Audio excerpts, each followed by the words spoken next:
Two questions. Has everybody heard about the new CDC ruling? Yes. Yeah, So do we have to wear these? Wait, I have to ask first. Is there anyone here who is intending to get the vaccine that has not yet been fully vaccinated?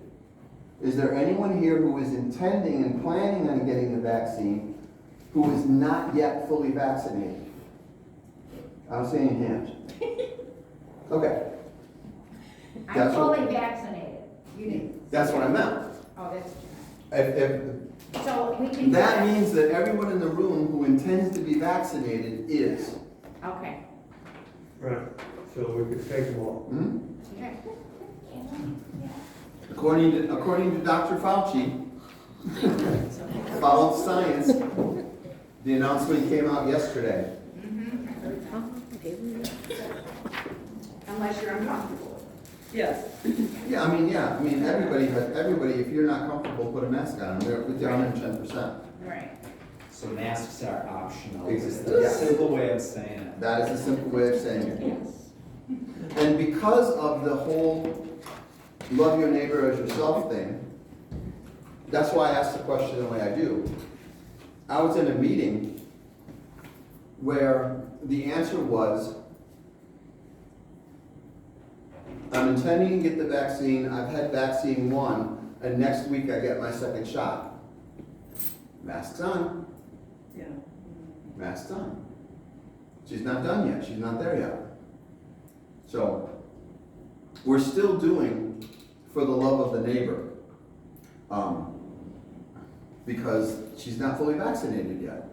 So that's why I ask it that way. So when it comes to children, you want to be masked because they're not vaccinated. Well, Correct. children are vaccinated because they're at such low risk. Yeah. Right, but they're not vaccinated. They're not gonna be. I mean, they can be. They can. Well, they But- just changed it to age 12. Right. Yeah. They'll vaccinate Right. age 12. I mean, I just want to give something. Yeah, to so children. I don't mask around young children because young children, according to the science, are not significantly at risk. And I'm not at risk from them. So I'm not masking around children. And we're gonna use that phrase today later in the presentation. The phrase is, right, the phrase we're hearing all the time on television is follow the science. So we're gonna talk about that today. Because today we're talking about atheism. And next week we decided that we're gonna look at the new Paganism? neo-paganism, neo-Gnosticism, and New Age religion. We're going to do next week. Now, the reason that's important is because Memorial Day weekend, extended weekend, Anita and I are going to be on vacation. So my suggestion is that we be done next week until the next round, until there's another round. It's like, well, what about this? And what about this? And you collect them, and then, well, do you think Bob can talk about that? Well, there's not a lot that Bob can't talk about. So, he loves to talk, he does. So let's find out if he knows anything about this. Can I ask you though, what is neo-Gnosticism? Gnosticism is a heresy that began at the end of the 1st century. It's the reason why the Gospel of John was written when it was. It teaches the theme of Gnosticism is spirit is good and flesh is bad. And that's the best way to understand Gnosticism. Whenever you come across it in any of its forms, it will boil down to spirit is good and flesh is bad. And so neo-Gnosticism made a comeback with the Da Vinci Code. Oh. What Dan Brown did was take neo-Gnosticism and take neo-paganism and jumble them together into a novel. Yeah. And so one of the interesting things is that can only happen in a postmodern culture. Because in a modern culture, if you took neo-paganism and neo-Gnosticism and you threw them together, people would just laugh at you. It's like, Dan, they're totally different. They're not the same thing. They're not related at all. And it takes a postmodern culture where people just go, whatever. And to make that okay. So when I read the Da Vinci Code, I really did laugh. I mean, I LOL. because I was going through, it's like, oh, here's the Gnosticism, here's the paganism. Does anybody see that they don't go together? Because I'm a modern.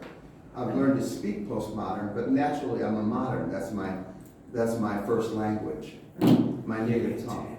I've always understood Gnosticism as to mean knowledge, Yeah. but I find it's not biblical at all. Oh no, it's a heresy. Unlike Jesus was married and. Well, yeah, Jesus was married, and we're gonna look next week at the Gnostic Gospel, Okay. and we'll look in detail at the Gospel of Thomas because that's the most famous. But there's the Gospel of Philip, which is the one that Dan Brown made famous in the Da Vinci Code. There's the Gospel of Mary Magdalene, and then my personal favorite is the Gospel of Judas. Yes. Yeah. It's like the guy who betrayed Jesus. Oh, tell me about God. And so, sarcasm is like a second language to me. And so, my wife, Anita, is very proper. I mean, any propriety that I have, I got from her. And so she goes, why do you have to do that?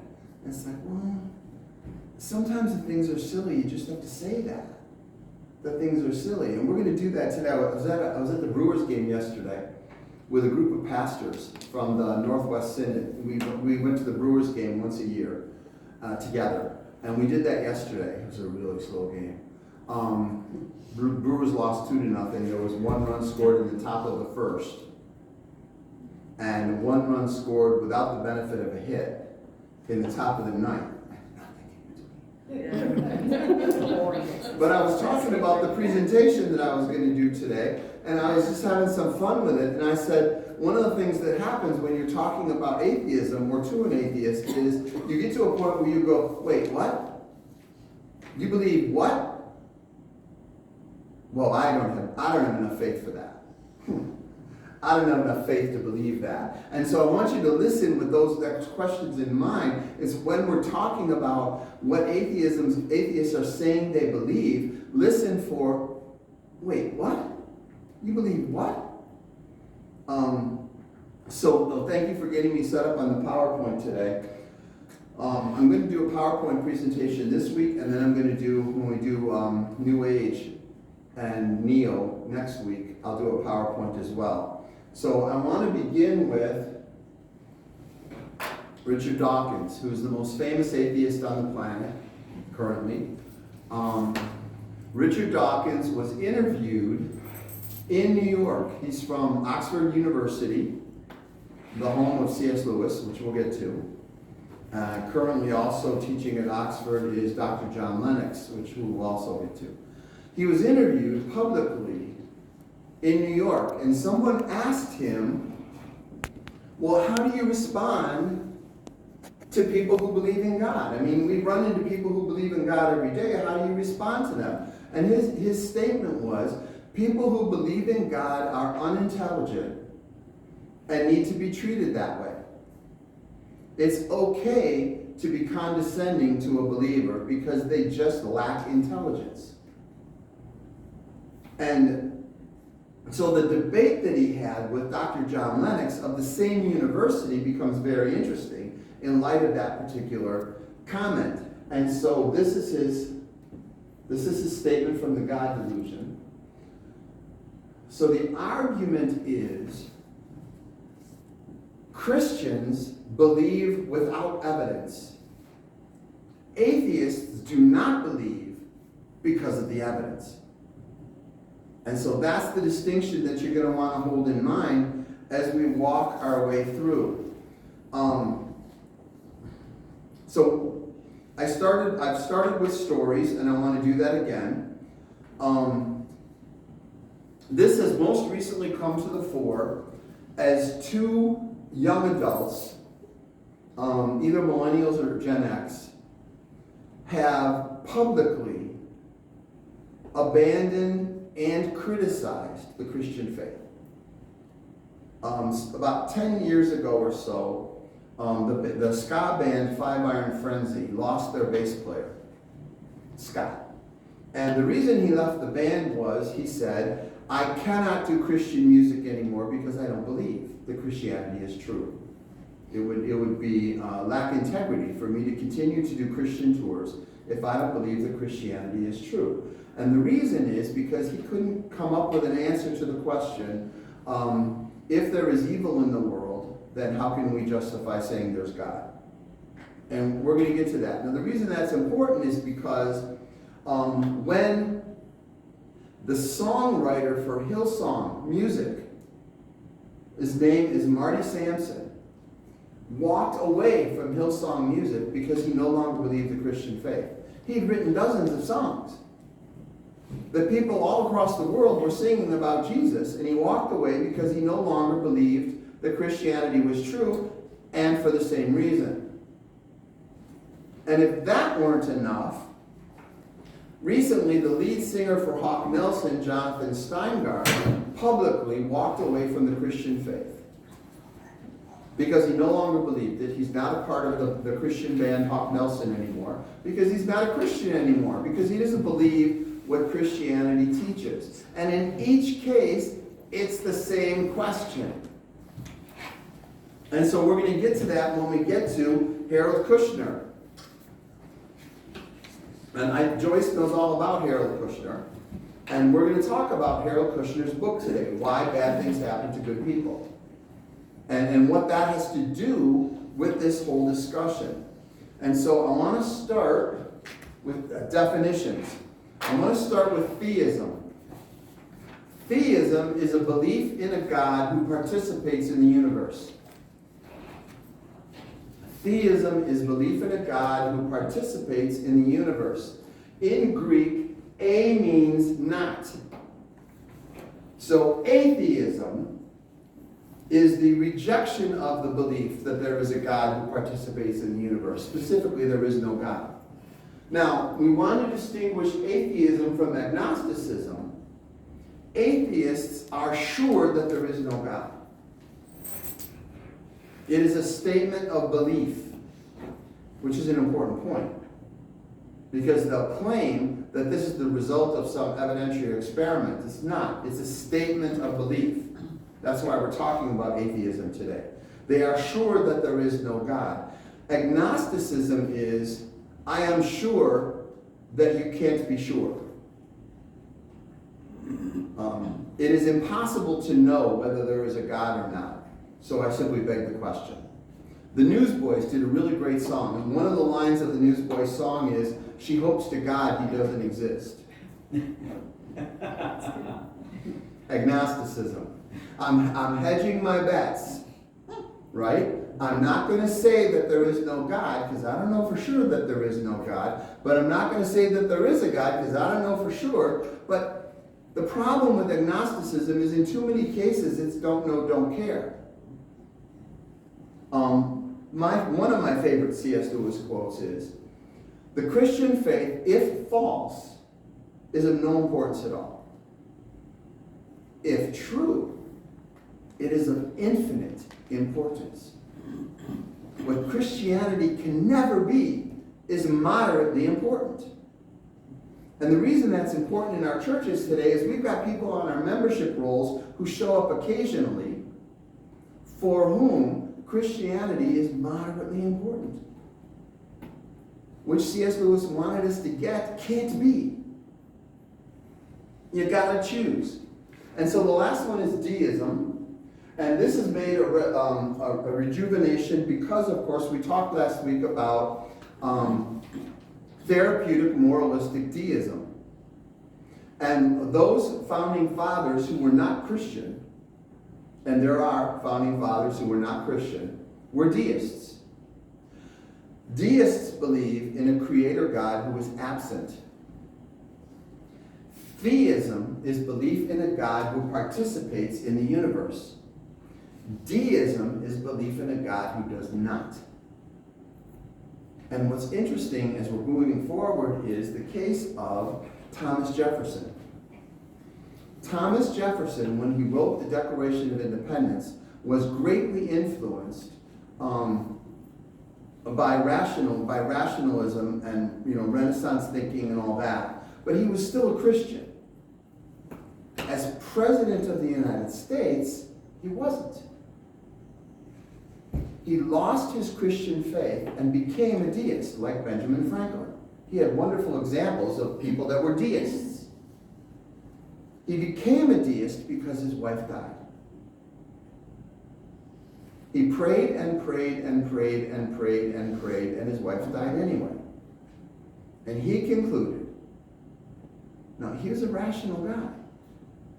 If God didn't answer my prayer yes, then God doesn't answer prayers. If God doesn't answer prayers, then God doesn't act. If God doesn't act, all the miracles in the Bible are false and made up. So Thomas Jefferson took out his Bible and a quill pen and went from beginning to end and crossed out every single miracle, including the resurrection. And it became known as the Thomas Jefferson Bible. And he basically taught that Jesus was a good moral teacher. Which leads to my second favorite C.S. Lewis quote. Let's not have any condescending nonsense about Jesus being a great moral teacher. Jesus said things that a great moral teacher would never say. Jesus claimed to be God. So let's be clear. Jesus is either a lunatic on the level of a person who believes that he's a poached egg. He also used Napoleon as an example. Or he's a deceiver on a level with Satan himself. Or he's God. You have to choose. But let's not have any nonsense about Jesus being a good moral teacher. He never left that option open to us. He never intended to. And that's what he wrote in Mere Christianity. And so what do we have? We've got churches in which people are treating Christianity as moderately important. And we've got religions and pseudo-religions who are all claiming Jesus was a good moral teacher. And my reaction as a disciple of C.S. Lewis is, what is the matter with these people? Haven't they read their C.S. Lewis? I mean, you all should know better than this by now. And so that's a lot of what's out there, and that's what he tried to take away. So this is my presentation. I'm not doing my presentation today. This is what my presentation is called. It's the impact of postmodernism in the 21st century on the church. How is the church faithful in being the Church of Jesus Christ in a culture that is postmodern, post-Christian, and post-truth? The reason that's up there today is, in talking about atheism, I had to dip into that presentation in order to draw some things out to share where this goes and where it came from. What we have in our postmodern culture really began in 19th century atheism. And so there's a couple names I want to share with you. The first one is Friedrich Nietzsche, and that's his famous statement. Friedrich Nietzsche wrote, "God is dead, and we killed him." And as a result, Friedrich Nietzsche, before he lost his mind and died in an insane asylum, wrote that the 20th century will be the bloodiest century in the history of the civilized world. Because God is dead. He wasn't wrong. Now, 100 years later, you see graffiti on a wall, and the graffiti says, "Nietzsche is dead. God."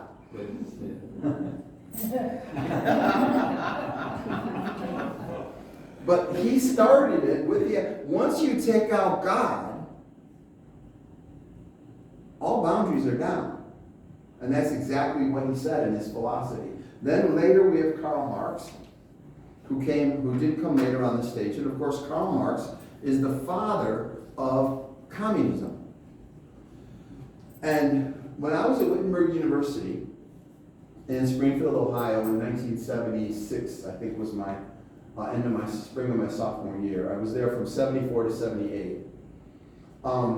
Just a quick word. Wittenberg University, Lutheran College, right? Okay. The head of the sociology department, that's what my BA is in, was a lapsed Southern Baptist preacher who is now an atheist and hates Christianity at the Lutheran school. And teaches that Christianity, and teaches the sociology of religion class during which he attacks the church as a stupid institution at a Lutheran school. One of the professors in the religion department is a neo-Gnostic, teaching to Lutheran students the heresy of Gnosticism from his interpretation of the Bible at a Lutheran school. And so people think that if you send your kids to a Lutheran college, they're safe. Well, that's what I was exposed to. And so I was in school, I was in class, sociology, and we had an adjunct professor come from, ironically, University of Wisconsin in Madison, where I would eventually end up in law school. And she came as an adjunct professor, 20-something doctoral student, adjunct professor. And she was giving us a lecture on the philosophy of Karl Marx. Now, my daughter put this perfectly. My daughter said to me, because I collect quotes, my daughter, and you just heard a couple of them, my daughter said to me, Dad, you have never had an original thought. Because I was a lot. And, but Karl Marx's philosophy is, no one has ever had an original thought. Karl Marx's philosophy was, all thought is culturally determined. All thought is culturally determined by your circumstances. So no one has had an original thought. And so I raised my hand, and she called on me. And I looked at her and I said, "Accept his own." And she smiled at me and said, "Yeah, accept his own." The only way Karl Marx's philosophy works is if he makes himself an exception to his own philosophy. If all thought was culturally determined, he would never know that. So he has to set himself above. Remember we talked last week about arrogance? Everybody on the planet except me doesn't get it. That's basically his philosophy. Now, the reason that, and so that's how postmodernism begins. All thought is culturally determined, therefore subjective, therefore relative, because it's determined by your circumstances. There is no objective truth. And of course, what he taught us as the foundation of atheistic communism is religion is the opiate of the masses. That's his contribution. Now, his contribution didn't end there. We have examples. Black Lives Matter, Marxist. Liberation theology in the church, Marxist. Radical feminist theology, deconstructionism, Marxist. Marxism has made inroads into theology over the century plus, to the point where we have tried to Christianize atheistic Marxism. And obviously, it should be relatively clear that it doesn't work. But Marxist influence is in all of this, is in the Lutheran seminaries, is in our culture.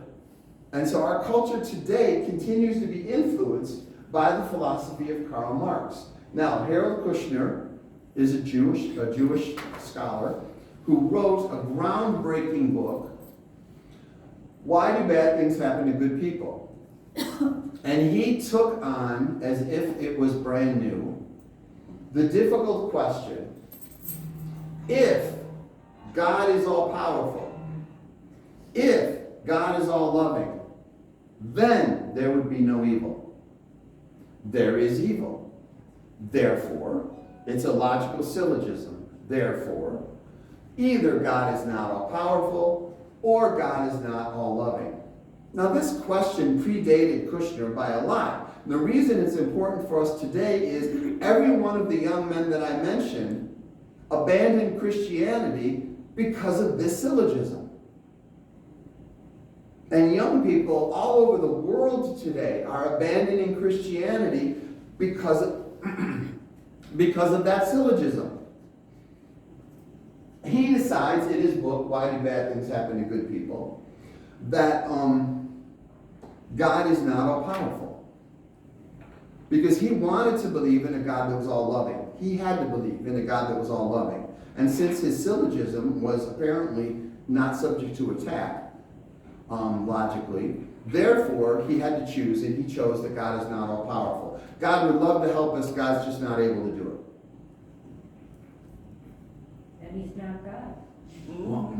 Yeah, well, and part of it, so the issue is, okay, why is evil in the world? Now, we all know Genesis 3. We all know about free will. But that doesn't account for everything. That doesn't account for an earthquake and a tsunami. You can't get there from, you can't get there from somebody did something bad. When an earthquake happens and a tsunami wipes out the coast of Japan. You can't get there from somebody did something bad. But young people are asking this all the time. We had this in my last call because we had a high school student who died of a very rare disease. And we all prayed, and she died. And so the kids are asking this question: how could a loving God let that happen? A couple answers. First of all, how much of what happens to us in terms of sickness is environmental? To what extent are we doing this to ourselves? When my mom died of complications of lung cancer at the age of 70 in 2003, during the time of her treatment, she never once blamed God. Not once. She knew she'd been smoking since age 15 and continued smoking until the diagnosis. She knew that. She knew that she couldn't blame God for what had happened to her. And so that's part of it. The other piece of it, of course, is the short way of saying it is only God has an eternal perspective. Only God sees things from eternity. We can't see things from eternity.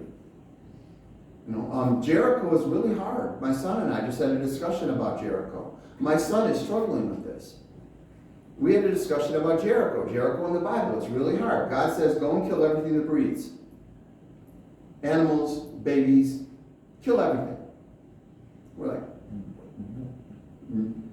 what? God? I actually heard a Lutheran pastor teach that the reason that happened is because the God of the Old Testament is not the same God as Jesus' Father. And one of the professors was in my this is a Platteville, one of the professors was in my church. And I didn't do campus ministry. The other Lutheran church in town did campus ministry. And I was at that Bible study. And he came to me afterwards and said, is that true? I said, of course not. It's an old heresy. It's an old heresy. We don't get it. We don't understand why God would say such a thing. But notice what that does. I'm going to talk a little bit about Ravi Zacharias. I found his response the most helpful when I was talking to young people in the Eau Claire area about what had happened. Where does my idea of good and evil come from? If I'm using evil to prove that there is no God, where does my idea of good and evil come from? Did I make it up in my head?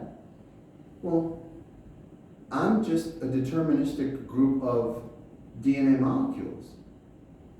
I have no free will. So how can I come up with any meaningful definition of what good and evil is? So what I'm doing is I'm getting my definition from God and using it against God. Because I don't have a definition of good and evil that makes any sense at all. So I'm taking God's definition of good and evil and I'm using it against God, which means in effect, I'm making myself God. Which is exactly what happened in Genesis 3. You will not die. You will be like God, determining for yourself what is good and evil, what is right and wrong. So that's the best example. That's the closest that I can get in terms of trying to be comfortable with all the things I don't understand. When something horrible happens and I end up doing the funeral, I always say the same thing. There are things I don't understand. Guilty. And I'm the type of personality that drives me nuts. I mean, I get crazy when I don't understand something. It's really hard for me. And so what do? And so what I share is, I need to go back to the things that I understand when there are things I don't understand. I did a presentation on the evidence of the resurrection of Jesus as a courtroom lawyer. And I summarized all the evidence of the resurrection in a court of law. And so I know that Jesus rose from the dead because there's amazing evidence that he did. So I know that. So I know that God is. I know that God is because Jesus rose from the dead. If God doesn't exist, Jesus doesn't rise from the dead. Jesus rose from the dead. We have really good independent evidence that Jesus rose from the dead. Therefore, God is. Do I understand this? No, I don't understand it at all. But I know God is because Jesus rose from the dead. I know that God is love because that same Jesus died on the cross. And every historian worth anything believes that. Nobody disputes that Jesus of Nazareth died on a cross. Lots of people dispute that he was God when he did, but nobody disputes that Jesus of Nazareth, the historical person, died on the cross. So I know that God is because Jesus rose from the dead. I know that God is love because Jesus died on the cross. And it's from there that I deal with all the things I don't know. And all the things I don't know could fill a library. But I deal with the things I don't know by going back to the things that I do know. And so that's what I encourage people to do. And so in the end, it's all going to come back to the resurrection. It always comes back to the resurrection in the end. And we'll see that. So I was at a bishop's convocation in Madison. And there was a professor there from Luther Seminary in St. Paul. Luther is one of our more conservative, in the LCA, was one of our more conservative seminaries as they go. Chicago, where I went, is one of the more liberal of the seminaries, not as liberal as California. California is like another planet. The seminary in California was more liberal than LSTC Chicago, but Luther's one of the more conservative ones. So this guy shows up, teaches Kushner's theorem, and then tells the pastors only, tells the pastors how to go back to their congregations and teach them through their sermons that Jesus is not omnipresent, Jesus is not omnipotent, and God is not omniscient. He got a standing ovation from the pastors who were taught how to go back and teach heresy from the pulpit. I got on the phone. I couldn't take it. I got on the phone. I called the pastor at Platteville who had come after me, who's a confessional Lutheran. I said, Jeff, this is what I just heard. He goes, Bob, that's why I'm not there. Because I expected something like that. They taught us how to commit heresy from our pulpits. Yes, God is omnipotent. God is all-powerful. Yes, God is omniscient. God knows everything. Yes, God is omnipresent. God is everywhere always. Yes, yes, yes. And bad things happen to good people. Anyway. Okay.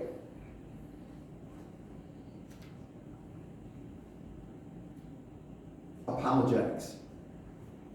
Apologetics, this comes straight from my presentation. Apologetics is defending the Christian faith and defending the truth of Scripture in our culture. And so two apologists that are up there, in the upper left is C.S. Lewis, who I already quoted, who is one of the great theological minds of the 20th century. And in the lower right is Ravi Zacharias, who just recently passed away, who basically took that baton and ran with it. Now, one of the things that I have... Now, first of all, C.S. Lewis, for our purposes today, is an ex-atheist who converted to Christianity Because of the evidence. Ravi Zacharias is an ex-atheist who converted to Christianity because of the evidence. Lee Strobel is an ex-atheist who converted to Christianity because of the evidence. In each case, they followed the evidence. So remember I said follow the science? Well, that's what basically taught. John Lennox talks about the evidence. Now I need to say, why am I talking about Ravi Zacharias? I have to now tell people why I'm talking about Ravi Zacharias. He is one of the great 20th century and 21st century apologists who, after his death, was implicated in a horrible sexual scandal. Devastating sexual scandal. He fell horribly. What happens when that happens is people simply dismiss everything you've ever taught because you had a sexual scandal. Well, first of all, David had a sexual scandal in the Bible. It's in there. Second of all, the fact that he messed up royally, I mean really royally, doesn't mean that everything he ever taught was not true. The things that he taught have to be explored on their own merit, even if he sinned. And he has been an apologetic foundation for the transition from the 20th century to the 21st century. And it is a tragedy on an international scale that he fell through sexual scandal. It is a tragedy on an international scale. And there is no question that it brings contempt on the name of Jesus Christ because he did. But that doesn't mean that everything that he ever taught isn't true. And that's why I still mention him, because of the things that he has shared. However, there's Lee Strobel. There's two versions of the Case for Christ. The original version of the Case for Christ video, there's this book. And his book was a huge resource for me when I wrote the legal argument to present in court to prove beyond a reasonable doubt that Jesus rose from the dead. His book was a major resource, as was Evidence That Demands a Verdict. Excellent book. The first is the documentary of his journey, called The Case for Christ. It's actually Lee Strobel documenting his journey as in a video form. The second one is the movie that was made on his life that tells the story. Both are excellent. Lee Strobel telling the story himself in the documentary is really good, and the movie that was done on his life by the same name, The Case for Christ, is also excellent. So he's a now famous atheist, former atheist, who became a Christian because the evidence demanded it. And he lists in his book a series of former atheists who came to the same conclusion when they studied Scripture. So the point being, as John Lennox has shared many times, Christianity is not blind faith. That's what C.S. Lewis taught in Mere Christianity. The men's Bible study that I'm doing on Thursday nights, we're working our way through C.S. Lewis's Mere Christianity. And that's what it's about. The Christian faith just makes sense. It's reasonable. It is not blind faith. We don't have to own what Richard Dawkins says when he says Christians don't think. We don't have to own that. One of the things when I was going through interim training is self-differentiation. As a pastor, self-differentiation, family systems theory is very important. The way I summarize that is, you don't get to tell me who I am. And so as believers, we don't have to own that. Now, there are some believers who refuse to think, because for them it's all hard. They often fall. They frequently stumble, because God meant us to think. I just learned something really interesting. Jesus, did the Shema. They asked him, okay, what is the most important commandment? And Jesus' response was, Hear, O Israel, the Lord our God, the Lord is one. Shema, they pray it every morning. You will love the Lord your God with all your heart, with all your soul, with all your strength, with all your mind. Well, if you look back at Leviticus, which I did, mind is not in there. I never do that. Jesus added it. He added, give God your mind as well. I found that really interesting. And that's what Dr. John Lennox teaches. He's an amazing apologist. And it's really going to be really important because he's debated all of the atheists. So he did a debate with Richard Dawkins on the book, The God Delusion. And that debate is available on YouTube. You can look up the God Delusion debate, Richard Dawkins and John Lennox, and you can watch the entire debate on YouTube now. It's great. Now remember what Richard Dawkins said. If someone believes in God, they are of low intelligence and you should treat them that way. So imagine what happens if you get your butt kicked publicly by someone from your own university where you teach. Now, let's just say, I'm biased. I'm biased. Let's say it's a draw. Okay? Let's give them the benefit of the doubt. Let's say it's a draw. Okay, so you argue to a draw by someone, by your definition, is of very low intelligence. What does that make you? Richard? And it gets worse. So, the biggest argument against atheistic evolution is Charles Darwin acknowledged that if there were any system that could not come about by successive approximations, that his theory would fail. Because it's all based on successive approximations. So if there's any system that could not come about by successive approximations, my system fails. Now, have you guys ever seen a magician do sleight of hand? Yeah, that's the way a magician works is, and I could never do it, but the way a magician works with sleight of hand is he gets your attention over here so you won't see what's happening over here. That's how sleight of hand works. So what I'm going to do now for fun is I'm going to walk through Richard Dawkins' argument on the evolution of the human eye. Because the human eye is recognized as the most technologically advanced system in the known universe.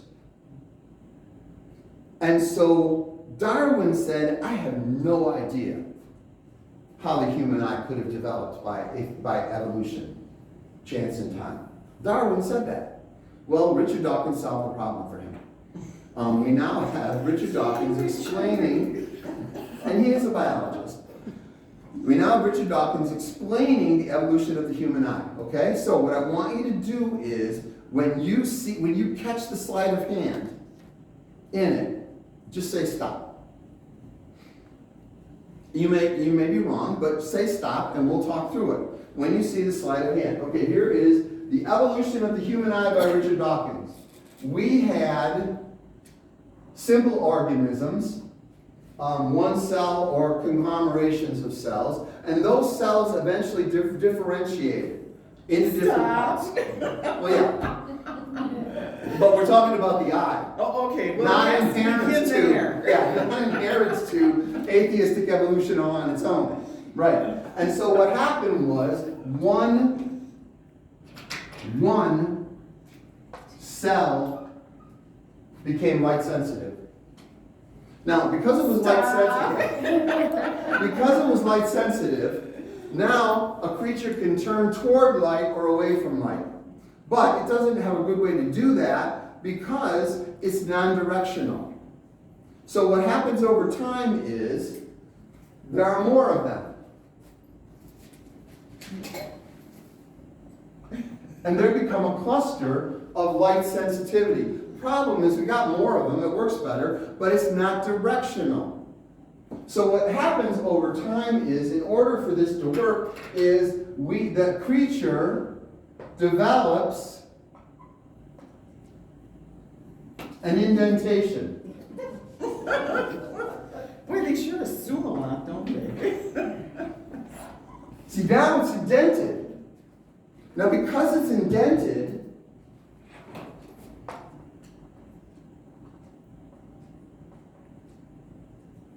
Now this part is still the only part that's I. Because it's indented, we now have direction, because we have shadow. The light comes from different directions, and from some directions it's straight on, from some there's light on one side and not on the other side. For the first time we have directionalism. It now knows where the light is coming from for the first time. So what we now have in this creature at this point, just to blow it up a little bit, is we have an indentation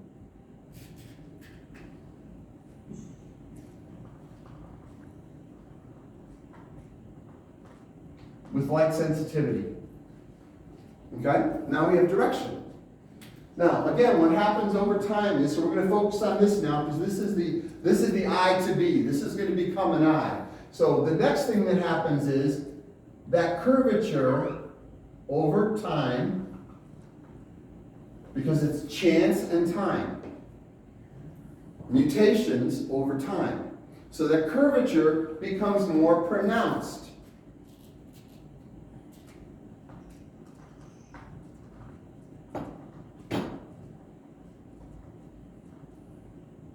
And you can see it's closing. It's becoming, for the first time, an aperture. Oh boy, you've got me. Just arguing with you in my head right and left here. Well, you can see how this might happen over time. If it could happen at all. If it could happen at all. That creature died. What other creature's going to start it again? Right, exactly. In time, you know. Right, well, there's all kinds of stuff. But, of course, the point is, there has to be a lens. There has to be a lens. So what happens is, first water and then filament forms. She's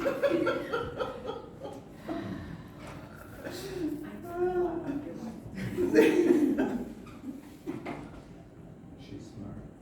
Here. Now, we have a lens. That just happened to develop over time. What happened to develop over time? The lens. Oh no, it just poof, it was there. No, Okay. no. Poof, that is there. In every argument on the evolution of the human eye, the optic nerve appears unbidden, unexplained. It's added. That's the sleight of hand. I've got you here. And while I've got you here, I added that. Without explanation. Without comment. It simply appears. This is what makes it a system.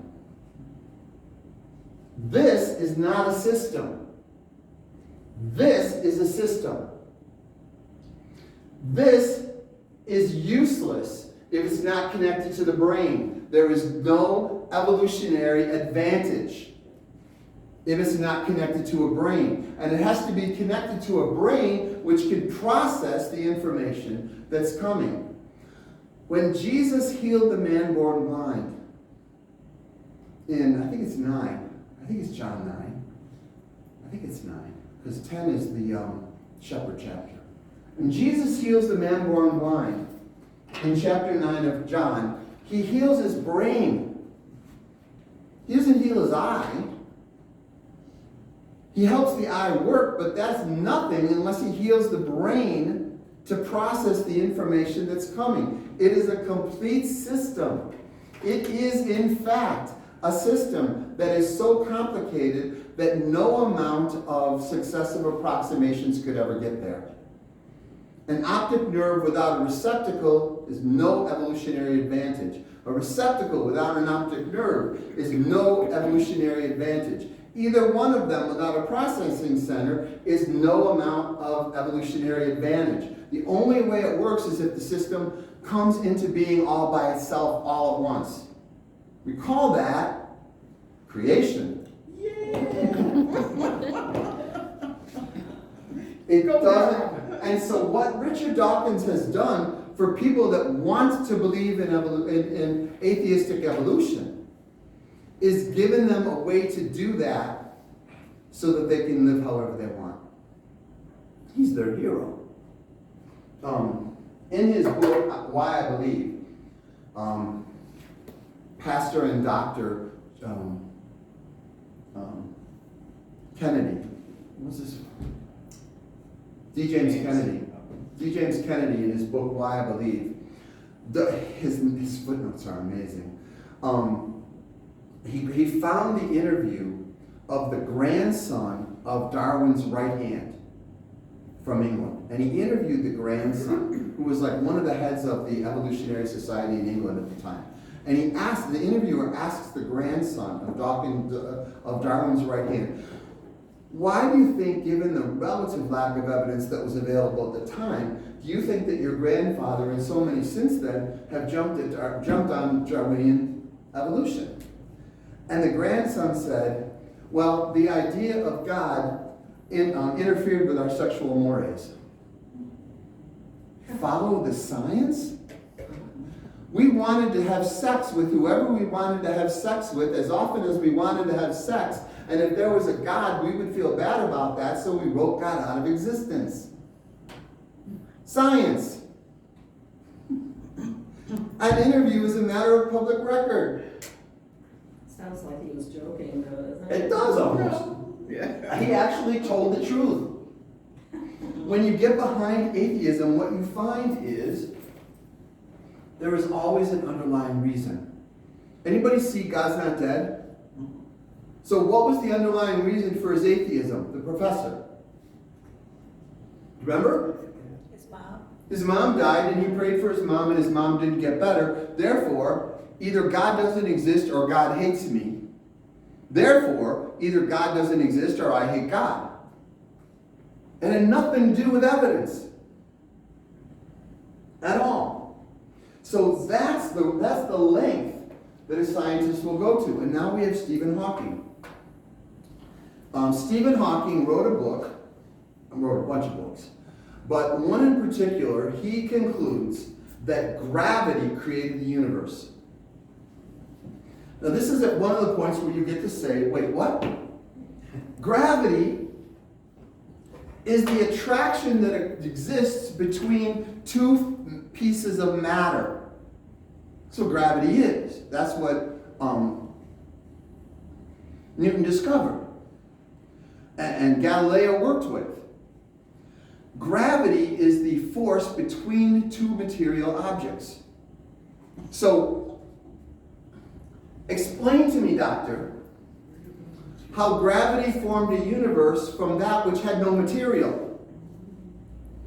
When gravity is the force between two material things. But he wrote a whole book. And he started his book, and this shows up in the movie God's Not Dead. He began his book, Stephen Hawking, with the phrase, philosophy is dead. Because he didn't want to be challenged. And then he did an entire book of philosophy after starting with philosophy is dead. Well, what I mean by that is, it's called metaphysics. There is physics and there is metaphysics. Greek means above and beyond, meta. Physics can never explain metaphysics. It can't. That's why Richard Dawkins is mistaken, because he has zero philosophical training, that evolution could ever prove that God doesn't exist. Can't. Science can't prove that God doesn't exist, because physics can never prove metaphysics. God's rule, not mine. And so he wrote an entire book of philosophy, metaphysics, based upon the premise that philosophy is dead. And this is the book in which he said gravity created everything. And he's a mathematician, and he could write a formula. He could write a mathematical formula. Well, it's just numbers. I mean, it's something you can make up in your head. And then the last one, which I know almost nothing about Christopher Hitchens. I haven't read any of his stuff. I know that John Lennox debated all three. And so what I want to do is to ask your grace to take a quick, very quick coffee break. and then talk about the response. Can I do that? Can I do a coffee break real quick? And then I'll come back and we'll talk about the response. Beginning not just with John Lennox, but I want to begin with Francis Collins, who is the United States leader on the Human Genome Project. And genetics will become crucial in terms of looking at atheism. So I'll be right back. And objective truth. I was under the impression that Einstein, with his special theory of relativity and quantum mechanics and all, that was very significant and Right. non-objective truth, so to speak. Yeah, what that did is the uncertainty principle, which is based upon quantum, was introduced into the hard sciences. So now for the first time, we could know something in general, but not in particular.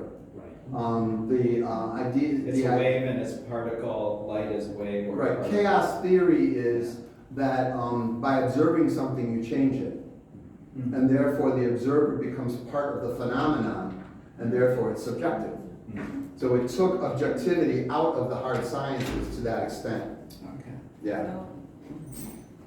Yeah, and so like next week when we talk next week about New Age, you got people like Deepak Chopra now who want to teach New Age philosophy, and he will bring in quantum theory to justify the reality that he's not actually saying anything.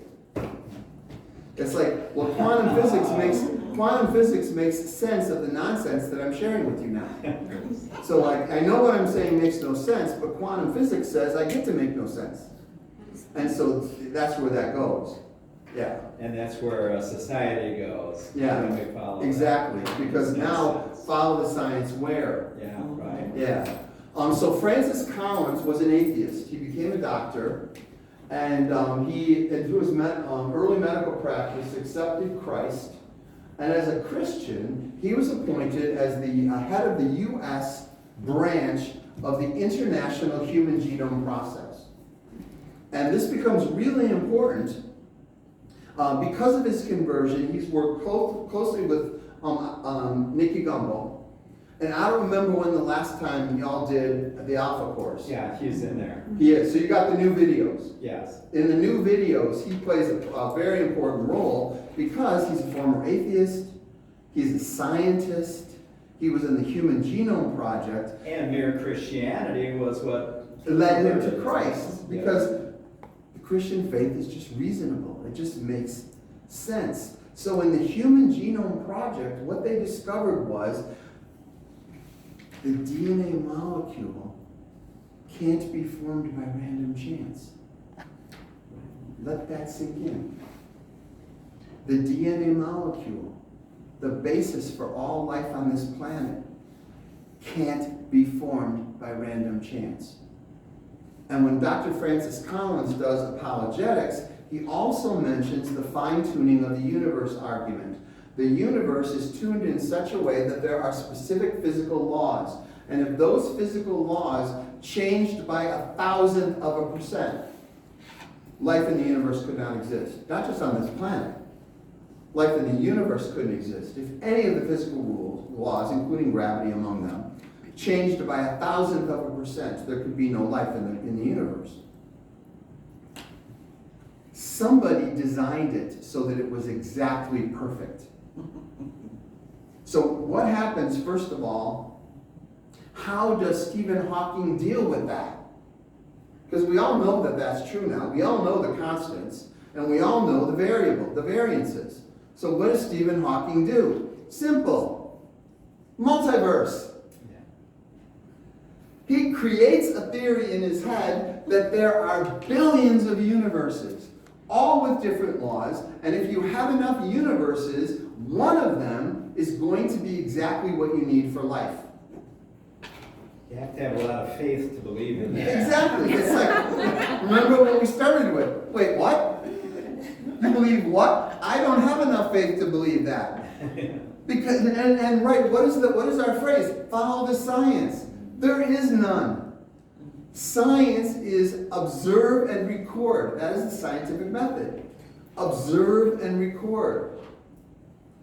Can I just ask, did Hawkins call himself an atheist or an agnostic? He probably called himself an agnostic. He just argued that we don't need God. He's not, I don't know that he considers himself an atheist, but he basically said there is no God. In his book, he calls it the God of the gaps, which we've now dissolved away. And John Lennox's response in his book, God and Stephen Hawking, which is a really good book, in his book, God and Stephen Hawking, John Lennox points out, well, that's fine, because I never believed in a God of the gaps. So you can take the God of the gaps away from me, I don't care, because I don't believe in a God of the gaps, so you haven't taken anything from me. And so what a multiverse does is it gives us the opportunity to deal the cards again with chance and time. Because everything in atheistic evolution is based on chance and time. So if we have 1 billion of them, then we can pretend that one of them came out just right, without God. So, I laughingly say follow the science. What is Hawking basically doing? He's making stuff up.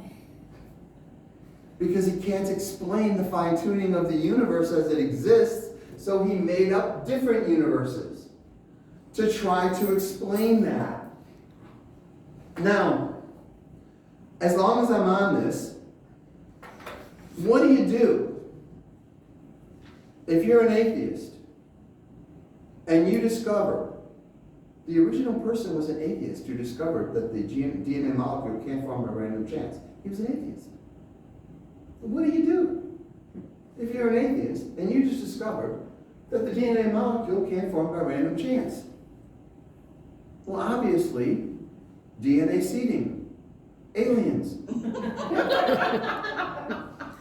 Obviously, Who created the aliens? problem solved. See, when I share this with confirmation classes, I have 12-year-olds who will say to me, doesn't that just move the problem to another planet? 12-year-olds can figure that out. And so, so then I get to laugh and say, follow the science.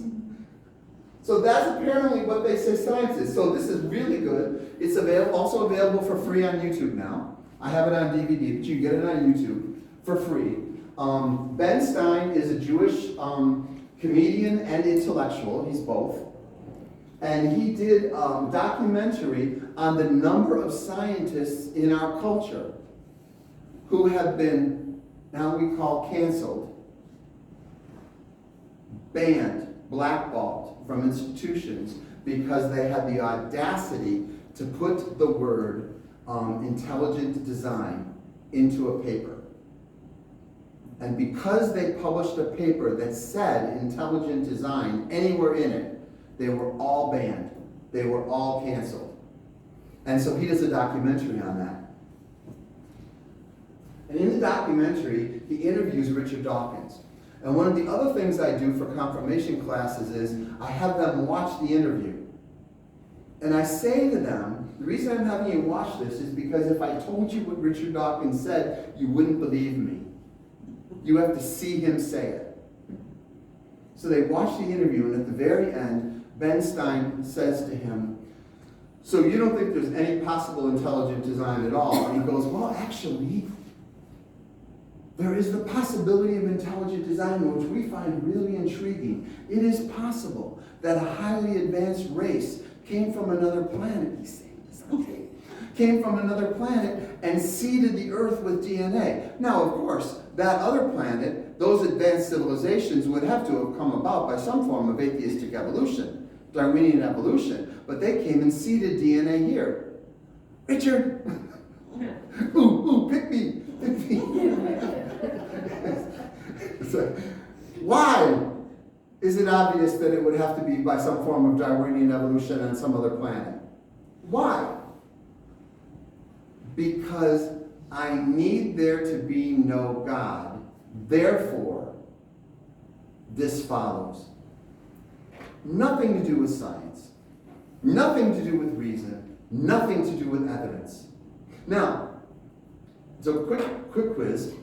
If you wanted to get people to believe something that makes no sense at all, what is the best way in our culture to do that? Keep saying it over and over and over again until they actually believe it. In what form? Media. Put it in a movie. Yeah, oh, there you go. Oh, movie. Put it in a sci-fi movie. Yeah. If you put it in a sci-fi movie, people will believe you. Movie number 1, Mission to Mars, Gary Sinise, wonderful actor. Mission to Mars ends with the theory of former Martians who fled through a black hole, seeding the Earth with DNA before they left. It's the end of Mission to Mars. DNA seeding. Prometheus is the prequel to one of the greatest horror movies of all time. It's actually listed in the top 10. Alien. Prometheus is the prequel to Alien. It begins with a scene of the aliens coming to Earth and DNA seeding the Earth. Put it in a movie. Jupiter Jones is very light. Jupiter Rising, starring Mila Kunis. Earth was seeded with DNA to create human beings. So that's what you do. This is the best sermon for young adults I've ever seen by anyone. It's available now on YouTube. I bought like 24 DVDs to give away. I give them away everywhere I go. Every confirmation class I show that video. Even the students who have seen it the year before see Louis Giglio talking about how great is our God. And he starts with the cosmos and he ends with the microscopic world of the human body. It's amazing. Just amazing sermon. And he begins with, if the earth were the size of a golf ball, you could put 1,000,000 Earths inside of the sun. And then he gets bigger. He goes bigger and bigger stars. If the earth were the size of a golf ball, you could put enough Earths inside of this star to fill New Orleans Superdome 300 times. So he goes really big and then really small. It's the best sermon I've ever seen. And so that on the left is cosmology. That is a black hole that exists in the center of our galaxy, which is seen through Hubble. So can you see what's in the middle of the black hole? In the center of our galaxy. And he ends with the molecule inside of our bodies that holds all of our tissue together. That's it. It's called laminin. It's a molecule that God designed in the shape of a cross that holds all of the tissues in our body together. It's the rebar of the human body. Colossians chapter 1. In him all things hold together. Colossians 1. So, follow the science. I want to end with the current threat. Why does this matter? Number one,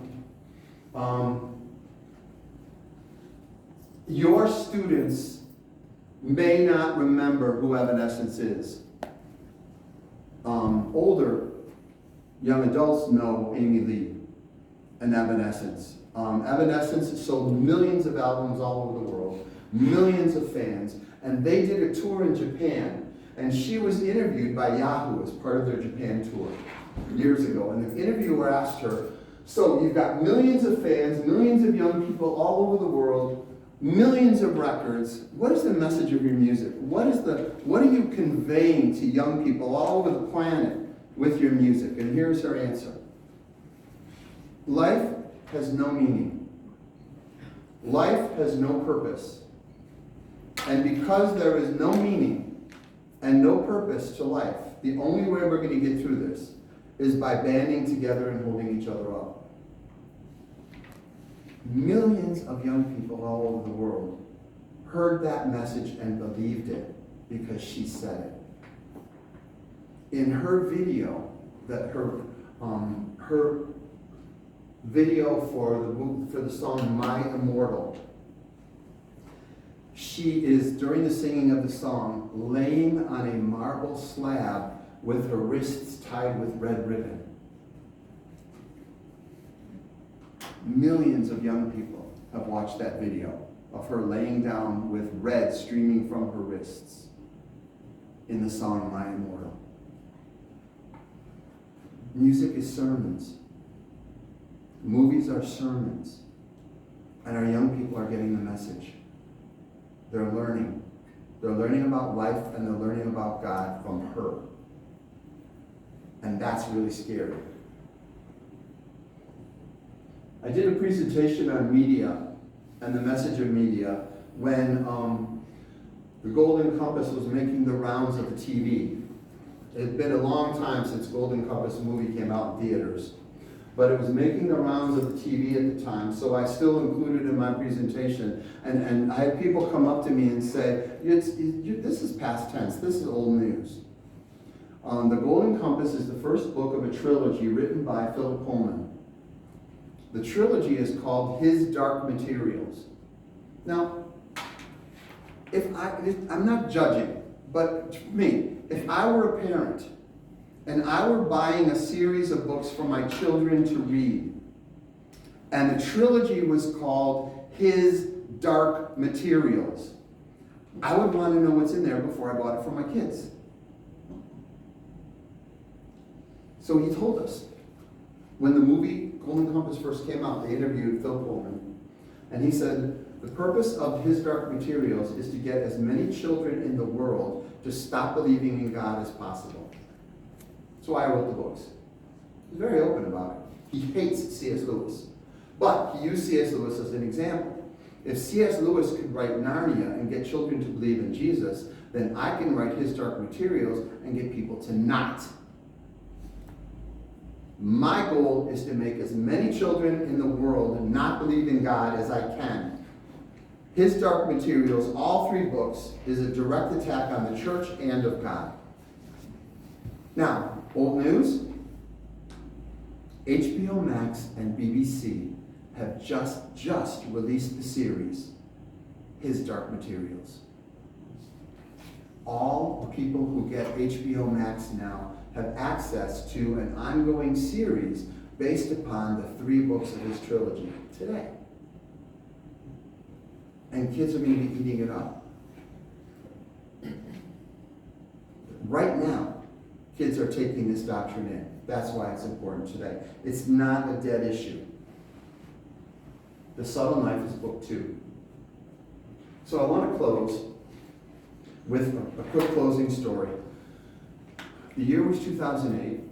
I got a phone call from my son. My son said to me, he was raised in Missouri Synod School. And he said, Dad, have you seen the movie online, Zeitgeist movie? And I said, well, no. And he said, a friend of mine from school, remember Bill? I said, yeah, I remember Bill from when you were in school. He goes, he called me to let me know that I had to watch the Zeitgeist movie because everything that we were taught in Lutheran school is false. It's all a lie. And the Zeitgeist movie proves that it's all a lie. And I watched it. I haven't lost my faith yet, but I have no answers for what's in the movie.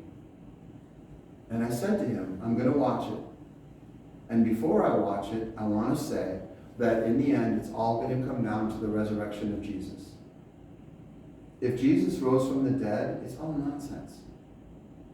If Jesus didn't rise from the dead, anything's possible. So in the end, it will always come down to the resurrection of Jesus. And so I watched it. It's a 2-hour movie. The first 45 minutes is ridiculing Christianity as stupid and proving that Christianity is merely a copy of the myth of Horus from Egypt mixed with zodiac mythology, astrology. That Jesus never existed as a human being, and that the apostles never existed as a human being, as human beings. That it is simply the sun and the zodiac, sun and 12, mixed with the myth of Horus, and that the myth of Horus in Egypt has all the same points as the gospel, including John. The whole thing is listed in the myth of Horus. So I was like, well, that seems really strange. So being a lawyer, I watched the credits, the fine print at the end, the references. It It was such a hoot. I caught it. I hit pause when I got there because it's only available online. It's on the internet. It's still called Zeitgeist Movie. You can still watch it. It's basically a conspiracy theory. And I found it. I paused it, and it said, if you, I'm sorry, I try to say this stuff with a straight face. I just can't. If you research the myth of Horus, you will not find any of the information listed in this documentary because we have access to information of the myth of Horus that no one else has. And Egyptologists just laughed and said, no, is anybody gullible enough to believe that we've spent our entire life studying Egyptology and these people found something in like an hour and a half that we spent our whole life searching for and couldn't find? And the answer is yes. People believed it. An outright lie. So I found out who they are. And they're an organization called the Venus Project out of Florida. And they are in the process of moving the world, beginning with the United States, to a utopia. They're going to establish a perfect civilization on Earth. And the first thing that you have to do in order to establish a utopian civilization on Earth is get those Christians out of the way. Because they're going to ruin everything. And so that's what Zeitgeist Movie was written for. I went to, this was in 2008, so my sermon on Easter Sunday was basically talking about how crazy this is. We have a letter that was written from Polycarp to Irenaeus, reminding Irenaeus of everything that Polycarp had taught him by sitting at the feet of the Apostle John. Polycarp was a direct student of the Apostle John, who then taught his student Irenaeus the teachings of Jesus. We have the letter. No historian worth anything in the world believes that Jesus of Nazareth didn't exist as a historical person. It's utter nonsense. But people believe it because they want to. So that leads to New Age philosophy, which we'll talk about next week. Because the Venus Project isn't trying to do atheism. They're knocking Christianity down to move New Age spirituality into its place, not atheism. But in order to do that, they have to dismantle Christianity. And so that's what we'll pick up next week. Thank you.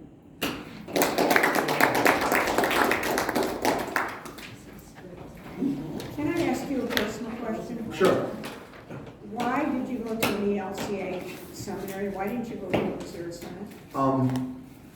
My team leader for the country of Latvia was an ELCA pastor. Stop, please.